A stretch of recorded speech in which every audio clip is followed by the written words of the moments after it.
Am I the a-hole for refusing to let my sister move in after she called the cops on me over my car? I, 20 female, have been living on my own for about 2 years. When I first moved out, my dad gave me his old car to help me get around. It wasn't in great shape, but he said as long as I covered the insurance and repairs, it was mine. Over the past 2 years, I've put a lot of money into keeping it running, so it feels very much like my car at this point. Last week, my older sister Anna, 21 female, asked if she could move in with me temporarily because she broke up with her boyfriend and has nowhere to go. I was hesitant because we've never been super close, but I agreed. Family's family, right? 2 days later, I got a call from the police saying my car had been reported as stolen. I was in total shock. After a long, stressful back and forth, I found out it was Anna who reported me. Apparently, she had called my dad first to guilt him into taking the car back so she could have it. When that didn't work, she went straight to the cops, claiming I had stolen it. Luckily, my dad backed me up and cleared everything up with the police, but it was embarrassing and scary to even be in that situation. When I confronted Anna, she admitted it, but said she didn't think it would go that far and just wanted to teach me a lesson about sharing. Are you kidding me? I told her there's no way she's moving in after pulling something like that. But now she's blowing up my phone, calling me selfish and immature, and even got some family members involved. They're saying I need to be the bigger person because she's going through a tough time. I feel like letting her move in would be insane after this. But am I being too harsh? Now for the comments. Anna is not welcome in my life moving forward. Anyone who has an opinion on that matter can let her move in with you. She tried to ruin my life by having me arrested. I will not now, nor will I ever forgive her for that. And again, anyone who has a problem with that is free to buzz right off. Not the a-hole. OP lived that quote. She is dangerous to you. Maybe you lack self-preservation and survival skills. I don't know. But this isn't even debatable. You should be pushing for her prosecution. Also, you need to secure your home. She will retaliate. Suggest to the police that they might want to pursue a wasting police time charge against her. It's up to them, but this was a clear case of that. She didn't think it would go that far. She hoped it would go further, that you would be arrested and jailed, and she could take both the house and car scot-free. Not the a-hole. What is she going to do next to teach you a lesson under your own roof? She can move back in with your parents or other family members who seem oh so concerned. Yes, she's very entitled. You are not the a-hole. She showed her true intentions and interests, which are only for herself when she pulled a car stunt. The car thing is between you and your dad. It's none of her business. Never put yourself in a situation where she can ruin your day again. The best way to do that is to keep her away from you as much as possible.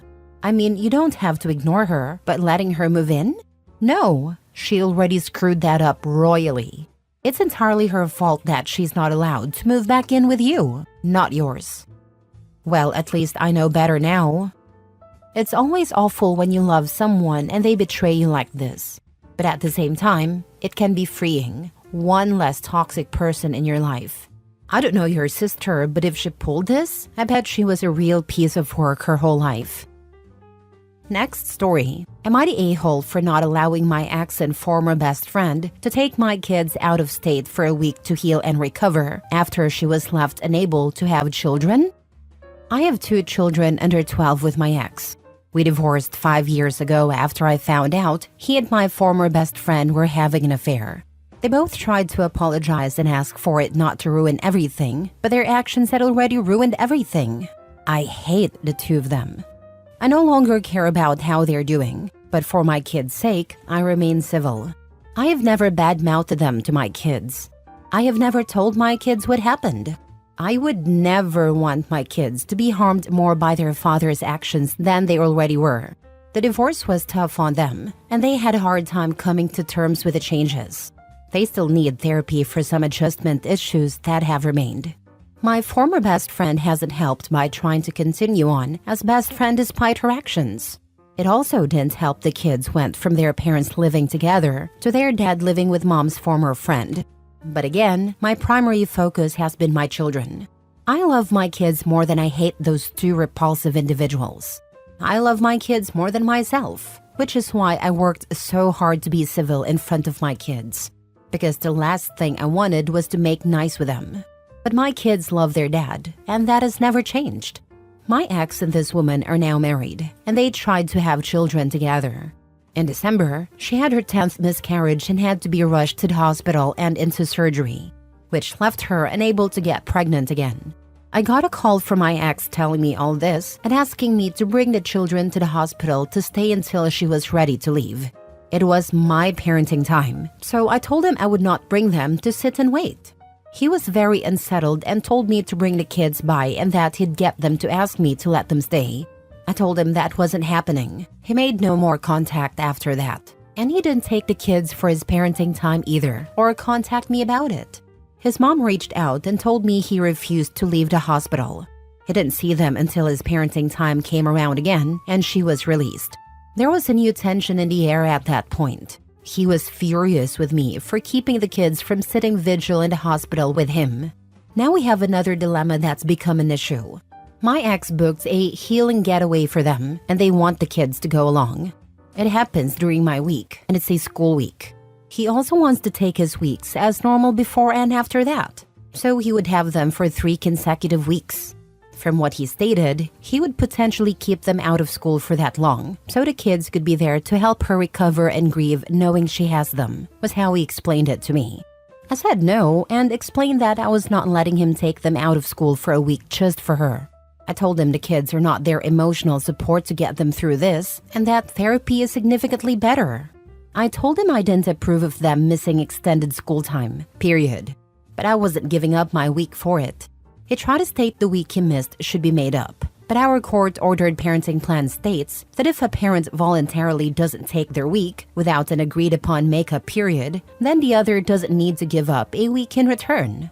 I pointed this out to him, and he asked me how I could be so by the book about this. He said human decency would dictate that I should be willing to put aside our differences at a time like this, and that school isn't more important than family. He asked me how I would feel if she ended her life because of this, and my refusal was part of the reason why. I told him I wouldn't feel anything. I told him they lost all their rights for me to feel something for them when they betrayed me, and I would not be manipulated into agreeing. He's pushing very hard for this and trying to guilt me into agreeing. I know I might be overly harsh in my response to this, so I wanted to ask if people believe I'm wrong or not. Not the a-hole. Your kids are not your cheating ex's wife's emotional support animals. You can go get a dog. Dogs love you even if you are a complete a-hole. You don't pull kids out of school just to make yourself feel better. That is completely inappropriate. I agree, and he sounds like he would keep them out for 3 weeks, if not a little less. It's a lot of school to miss, and not a very good reason in my opinion. I would actually be more concerned about the emotional damage this so-called healing getaway would inflict. You don't expect kids to provide adults emotional support like that. And you're completely right. 3 weeks out of school is a lot. It may cause them to fall behind a grade and could be considered truancy, because the school would have to agree that the vacation would be an acceptable excuse for missing school. So many things are wrong with your selfish idea. You don't. They're so very wrong for it, and they do not see it. Plus, there's a lack of care about the impact on the kids emotionally and educationally. Not trying to scare you at all, but your ex trying to help her heal by having the kids for 3 weeks is ridiculous. He wanted the children during week to sit vigil with him in a hospital, which could have been quite traumatizing to them. For some reason, that didn't occur to him at all. He seemed only focused on her needs. But 3 weeks is plenty of time for the two of them to disappear with your children. The pair of them don't seem to have any guilt whatsoever when it comes to taking things from you. This is a woman who, after stealing your husband, expected you to still be besties. Why wouldn't she want to take your children now that she can't have her own? Because in her mind, you can have more. I thought that also. OP should consider putting a tile or air tag in the kids' backpacks. Backpack, shoes, hair ties. More than one is my idea. Next story. Am I the a-hole for telling my wife to stop treating her sister so badly after her sister confessed to having feelings for me? My wife and I have been married for 10 years and together for 12. We have 2 children. My sister-in-law, Jenna, is a single mom, as her husband sadly passed away 7 years ago. When Jenna's husband passed away, my wife and I provided support for Jenna and her daughter because it was a really traumatic time for them. Over the years, my wife and I spent a lot of time at Jenna's house, and she would often come over to ours. I also developed a really strong bond with my niece. My wife, my children, and I had a close connection with Jenna and her daughter, and we were a tight-knit group. That was until a few months ago, when Jenna confessed something to both me and my wife. We were all drunk and having a good time, and Jenna kind of just blurted out that she had developed feelings for me. I was shocked, and Jenna burst into tears, saying things like how grateful she was that I was a father figure to her daughter. I don't remember too much from that night, except that my wife kicked Jenna out of our house after her confession. My wife and I talked about it the next day, and my wife was obviously very upset. She said she had suspected this for years, based on the way Jenna was acting around me, and she couldn't believe Jenna had betrayed her like that. My wife decided we should cut off all contact with Jenna, and I agreed.